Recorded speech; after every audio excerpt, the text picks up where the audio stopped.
Alright, so medyo marami na nag-request nito. So for today's video, I will be sharing my motovlogging setup.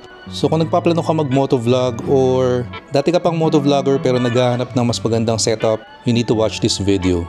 So tara, pag-usapan na natin kung bakit DJI Action 4 ang napili nating main motovlogging camera.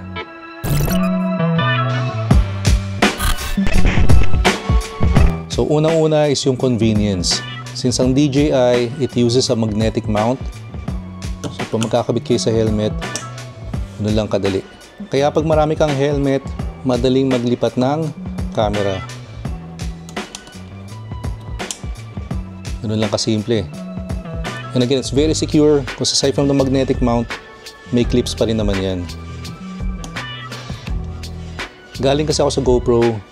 And sa mga gumagamit pa rin nun hanggang ngayon, I'm sure alam nyo to, thumb screw. So medyo hassle nga lang to kung maglilipat-lipat ka ng camera mount.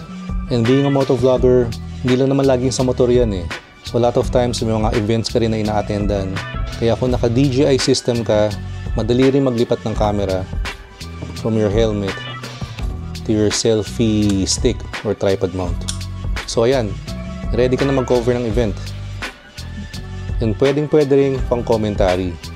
And para sa audio natin, I'm using a DJI Mic 2. And ang gusto ko sa ganitong setup is sobrang dali lang i-mount nung mic sa helmet.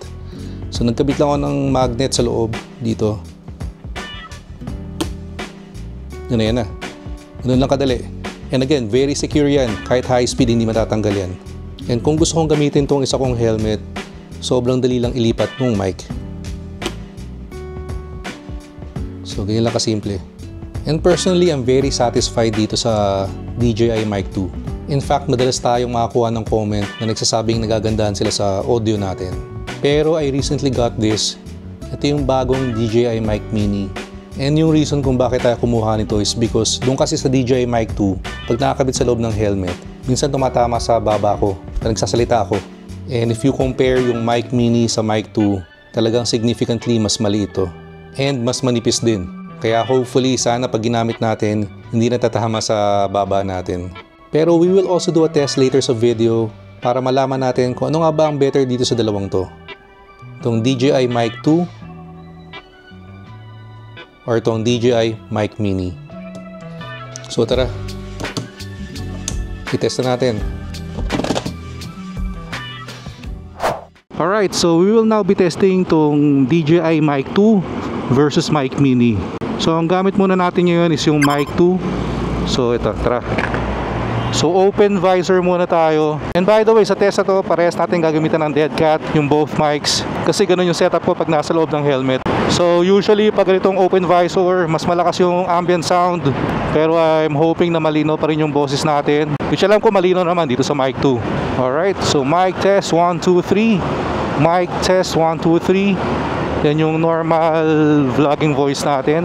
And also, parehas din palang negative 6 ang gain. So kung nagtataka kayo bakit negative 6 yung gain, kasi sobrang lapit din naman sa bibig ko nitong mic pag nasa loob ng helmet para iwas clip. Pero dun sa Mic Mini, may anti-clipping feature na rin. So kahit dapat malakas ang boses mo dun, mapasigaw ka, hindi siya dapat magki-clip. Pero i-test natin mamaya. Alright, try naman natin close visor. Mic test 1, 2, 3. Mic test 1, 2, 3. DJI Mic 2. Try natin lakasan yung boses. Tingnan natin kung magki-clip. Mic test 1, 2, 3. Mic test. Mic test 1, 2, 3. Nagki-clip ba tong Mic 2? Alright. So ang maganda pag naka-close visor is medyo mas naka-focus sa boses mo. Kasi nababawasan yung outside noise. Kaya nga lang pansin ko minsan medyo parang nasa kuweba ka yung tunog. Or parang nasa banyo. And syempre medyo mainit din, lalo na kung mabagal ang takbuhan. Kaya most of the time pag nag-vlog tayo naka open visor.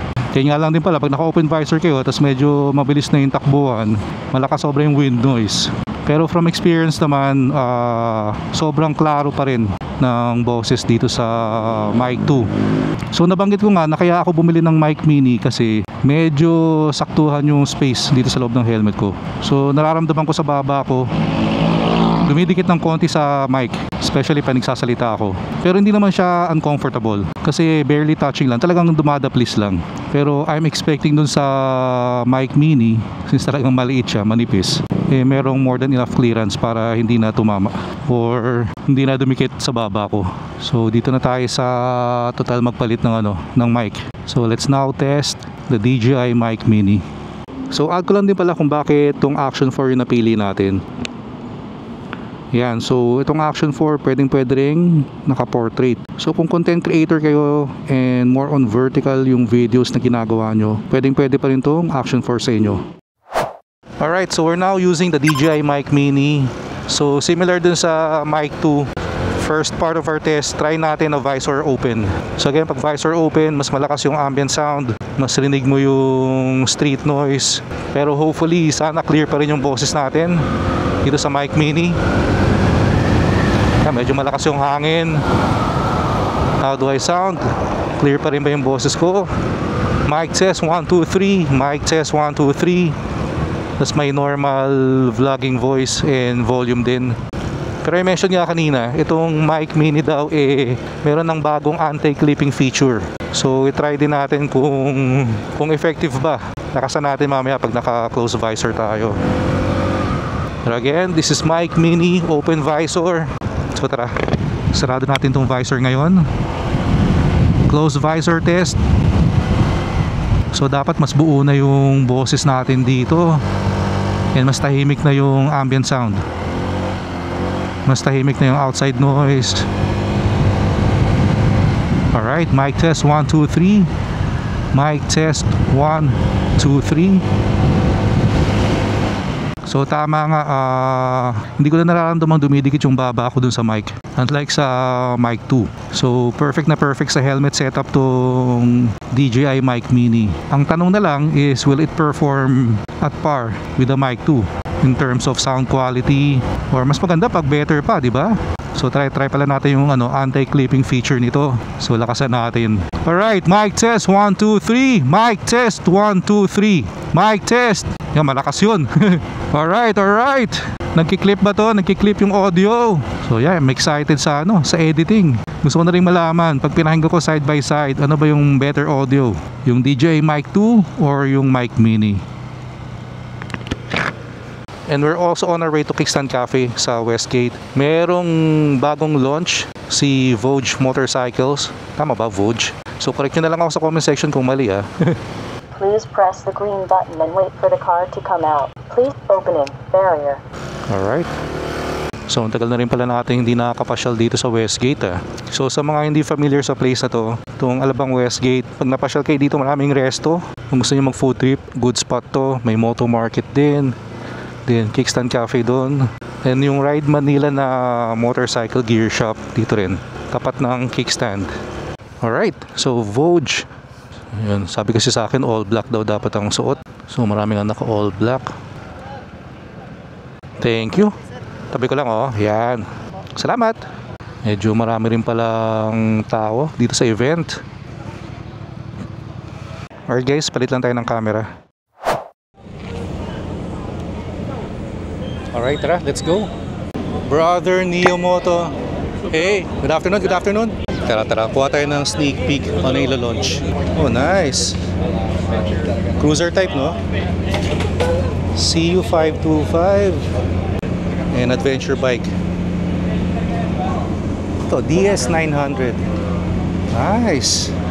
Mga pang tito pala bro yung ilo-launch, no? So any questions from our media friends? You can get the microphone, state the media outfit and the name. We all know naman na pag sinabi China, nandun yung notion na hindi maganda ang performance. So we tested it and we were really surprised after the test. Alright, so check muna natin yung mga Vogue bikes dito. First, AC525X. Ang naked bike na may pagka-classic vibes. Ito naman, Vogue 300. Meron din palang scooter ang Vogue, no? SR150 GT. May dalawang lumabas. Hanapin ako, hindi ko papalabas natin. Sana makatry tayo nito. They also have a 300 rally.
stigma being a China brand motorcycle is napakahirap pong tanggalin.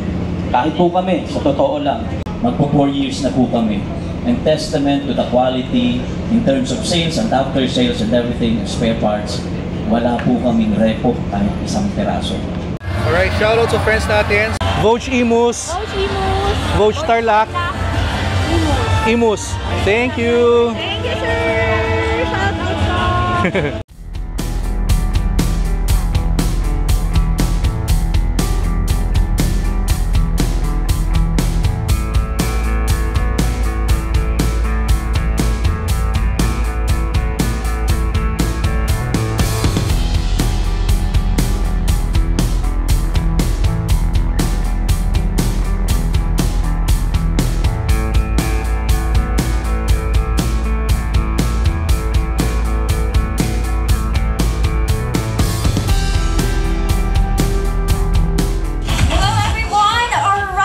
Shout out po. Buhay na buhay pa tayo ngayon. Hep hep! Hooray! Let me see you say, hey, yeah! Alright! Cheers, everyone! And here's to more success for both Philippines. Cheers! Alright, so dun sa mga interesado dun sa bagong Vogue bikes, available na in the market. So they have branches sa Imus, sa Caloocan, and sa Tarlac. Ginabi na tayo. By the way, ito palang pauwi gagamitin ko na yung mic mini. So yan yung naririnig nyo ngayon. Yung Vogue pala is sa Chinese brand, no? Nakikita ko na kasi dati yun sa Makina Moto Show. And gandang-ganda ako sa mga design nila. Kala ko nga Italian brand. Right, so going back sa mic comparison natin kanina, para kasi mas matalas yung mga pandinig nyo. So favor, please comment down below kung ano yung sa tingin nyo mas okay ang sound quality. Yung DJI Mic 2 ba or yung mic mini na bago? And again, what we're using now is yung mic mini. And open visor tayo ngayon kasi gabi na, sarap ng hangin, presko.